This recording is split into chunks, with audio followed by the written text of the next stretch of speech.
Outsourcing ఉద్యోగులు, అంగన్వాడీలు, ఆశాలు, RTC ఉద్యోగులు, అదేవిధంగా ప్రైవేట్ సెక్టార్లో పనిచేసే పేద ఉద్యోగులకు కూడా తెల్ల రేషన్ కార్డు దక్కాలని చెప్పి ఆ రోజు మా ప్రభుత్వం 2014లో పెంచింది.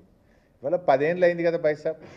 2014 నుంచి 10 ఏళ్ల తర్వాత ఎంత మరి రేట్లు పెరిగినాయి, ఎంత నిత్యావసర వస్తువుల ధరలు పెరిగినాయి, ఇన్ఫ్లేషన్ ఎంత పెరిగింది.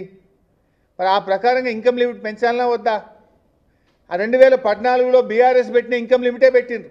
మరి మేము కూడా ఆ రోజు గదే 60,000 గదే 75,000 పెడితే రేషన్ కార్డులు ఇవ్వాల్సిన అవసరమే ఉండకపోవు కదా బీఆర్ఎస్ ప్రభుత్వానికి.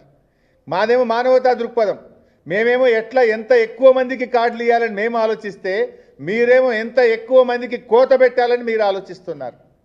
2014 నుంచి 2024కు 10 ఏళ్ల కాలంలో రిజర్వ్ బ్యాంక్ ఆఫ్ ఇండియా చెప్పిన ఇన్ఫ్లేషన్ లెక్క, రిజర్వ్ బ్యాంక్ ఆఫ్ ఇండియా ఏం చెప్పింది? Average inflation is 5.42% per year.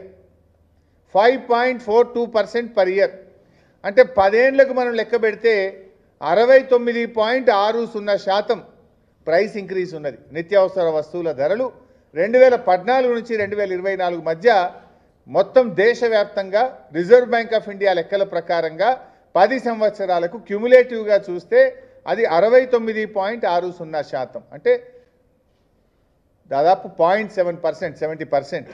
దీని ప్రకారంగా ఏం చేయాలి? 1.70 ఇంటూ ద ప్రీవియస్ రేట్. అంటే ఆ రోజు 1,50,000 ఉంది బైసాబ్ రూరల్లో. 1,50,000 ఇంటూ 1.7 కొడితే ఏమవుతుంది?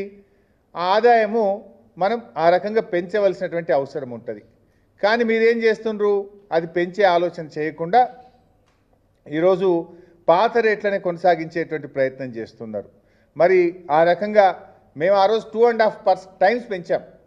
2.5 టైమ్స్ అంటే 60,000ను మనం ఆ రోజు 1,50,000, 75,000ను 2 లక్షలు, అంటే 2.5 రెట్లు రేషన్ కార్డులు ఇవ్వడానికి ఆ రోజు 2.5 రెట్లు గత ప్రభుత్వం పెంచింది, ఇన్కమ్ లిమిట్ పెంచింది.